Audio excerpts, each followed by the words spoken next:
So this year we have the Moto G4 Play, the Moto G4, and the Moto G4 Plus, and this is the G4 Plus. The 4 is to tell us that this is the 4th generation Moto G, and the Plus is to let us know that this is the highest end model with the best specs and the most features. From a design standpoint, it's very reminiscent of previous Moto Gs. There are a few minor aesthetic differences, but for the most part, it's sort of the same look and feel that we've typically come to expect from a Moto-made device. It's an all-plastic build like it's always been, and while the faux metallic frame may lead you to think otherwise, do not be fooled, it is indeed entirely made of plastic. The G4 Plus definitely doesn't feel as nice as a phone made of metal or glass, but for a phone made of plastic, it's one of the more sturdier feeling phones out there, and this is something that Moto's always been really pretty good with. It doesn't rattle, creak, or feel hollow, and it just feels like a very solid phone. The back features that signature Motorola dimple that we all know and love, and it has a nice texture to it which helps a lot with the grip, but the frame is a smooth finish, so it still feels just a tad bit slippery. The back is also removable, and underneath that removable back cover is a micro SD card slot and a SIM card slot, or dual SIM card slots depending on which version of the Moto G4 Plus that you're using. Despite the back being removable, the battery, however, is not. That is completely sealed in, so there's no swapping batteries here. The sides of the phone have been kept pretty minimal with the headphone jack up top, micro USB port on the bottom, power and volume keys on the right, and the left side has been left completely clean of any buttons or ports. The power button has a ridged texture to it to make it easy to differentiate from the volume rockers, but I actually feel like it's a little bit too high up on the chassis, and the position of the power and volume keys really should be the other way around. On top of that, the buttons aren't very clicky or tactile, and sometimes it's hard to tell if you're actually even pressing them because of how mushy they feel. If you're wondering where the speaker is, it's actually the earpiece. So this phone does have a front-facing speaker, but you're not getting stereo sound here since it's only one speaker.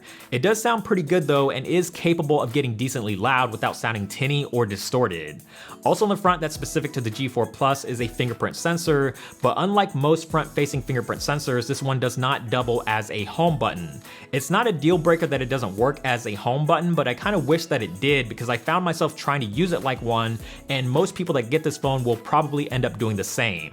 I know this may sound nitpicky, but I don't think it's the most attractive looking fingerprint sensor. I think the square shape really clashes with the rounded and curved design of the G4 Plus, but as a fingerprint sensor, it works extremely well. It's fast, it's accurate, the setup process is pretty quick, so it works about as well as many other fingerprint sensors on the market. There's still no NFC, which is unfortunate, which means you can't do things like tap your phone to connect to a Bluetooth speaker, transfer content, or use a mobile payment platform like Android Pay. Another thing to note about these new Moto Gs is that they aren't water resistant anymore. They can still survive a simple splash or a sprinkle in the rain, but since they no longer carry that IP certification, don't go dunking these things in water. The G4 Plus is a little bit thinner than previous Moto Gs, but it's grown quite a bit in every other dimension, mostly thanks to that larger display. Not only is it larger, but it's also higher resolution, which I think the Moto G line desperately needed. It's a 5.5-inch 1080p IPS LCD, and the increase in size and resolution makes games, web browsing, and YouTube videos much more enjoyable. It's not the best 1080p screen that I've ever seen on a smartphone, but it does the job just fine. It looks sharp, viewing angles are pretty good, and the colors are just the right amount of vibrancy that it doesn't look washed out. As far as the specs go, this is going to vary slightly depending on which storage options you pick. The 16GB model comes with 2 gigs of RAM, and it effectively goes up from there with 3 gigs on the 32GB version and 4 gigs on the 64GB version, but they all run on the same Snapdragon 617 processor. The model that I've been testing is the 32GB version, so I can't really comment on the other two models, but I haven't ran into any performance issues at all. It's not exactly a benchmarking beast, but it's been very fast and responsive. Apps launch quickly, games run smoothly, and is capable of multitasking without much of a hitch. You can thank the software for a lot of this. Motorola's been doing a really good job of keeping things as close to stock as possible, and the Moto G4 Plus is no exception. It's running plain Jane Android Marshmallow, and there's virtually no bloatware to slow things down. It doesn't come with all of Motorola's features that you would find on something like the Moto X, but you do get most of them. You've got Moto Actions, which lets you do things like turn on the flashlight with a chopping motion, flipping the phone over to silence notifications, or launching the camera with the twist of your wrist. Motorola's ambient display feature is also still here, but on the G4 Plus, it's completely contingent on motion. There's no sensors on the front, so you can't wave your hand over it to wake it, and it also doesn't continuously pulsate when you have a notification. The only time it lights up is when you pull your phone out of your pocket or off of a table, or when you initially receive the notification. Aside from the few Motorola features, there's really not much else to it.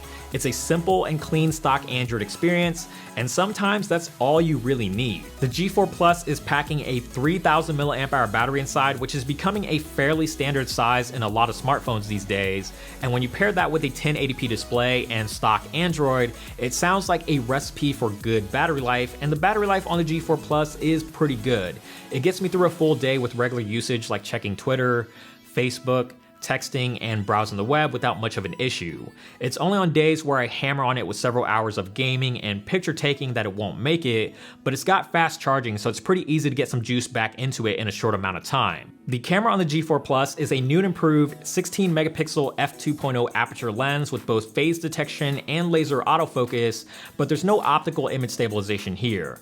The camera app has also been improved. There's actually a shutter button now, making it easier to take photos with one hand, and the app itself is generally pretty clean and simple. Swiping in from the left opens up a menu for basic camera settings, and the button in the upper right lets you switch between photo, video, and a few other basic modes like panorama and slow motion video.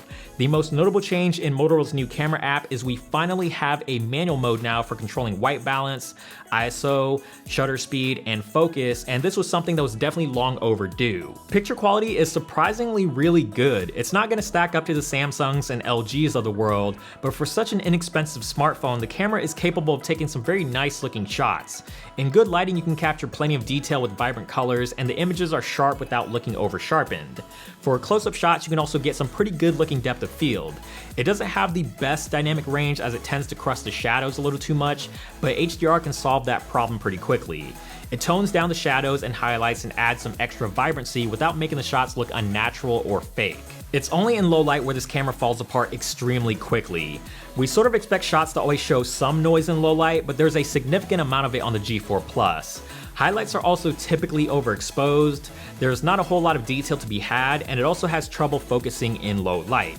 If you're looking for a great low light camera, the G4 Plus is not going to do it for you, but in most situations it gets the job done. The front-facing camera can take some pretty decent shots as well. It's a 5 megapixel wide-angle lens, so it's nothing too crazy, but it's more than adequate for all your selfie-taking needs. If the standard black and white color options don't quite do it for you, the G4 Plus will be available on Moto Maker for you to customize to your heart's content with different colored backplates, accent colors, and engravings to truly make it your own. Now, as far as how much all of this is going to cost, Motorola hasn't provided exact pricing or availability for the US just yet, but if the pricing in India is any indication, you can probably expect the G4 Plus to be anywhere between $200 to $250. If it does end up costing that much, that's actually a pretty good deal. It's a big enough of a price difference from phones like the Nexus 5X and the OnePlus 3 to make it worth considering, especially if you're looking for a smartphone that offers some nice specs and features while staying below that $300 price tag. The Moto G has always been one of the best bang for your buck smartphones on the market, but it was sorely in need of some upgrades, and the G4 Plus makes all the right changes to make it a compelling option in 2016. As always, thank you guys so much for watching this video. Hopefully you all enjoyed this review of the Moto G4 Plus. Let us know down in the comments below, what do you guys think of the Moto G4 Plus or the new Moto G line in general? And if you enjoyed this video, please give it a thumbs up. We definitely appreciate it. And also subscribe to the channel, which is also down below if you haven't already, so you don't miss out on our future videos. And check us out on social media as well. Snapchat, Instagram, Twitter, Google+, all that good stuff. Links to those will also be down below. And also feel free to follow me on Twitter as well. Check out the website, AndroidAuthority.com, for more in-depth coverage, because we are your source for all things Android.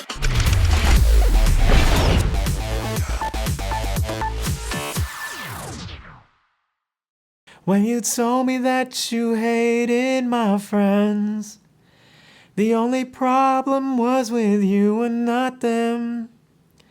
And every time you told me my opinion was wrong, try to make me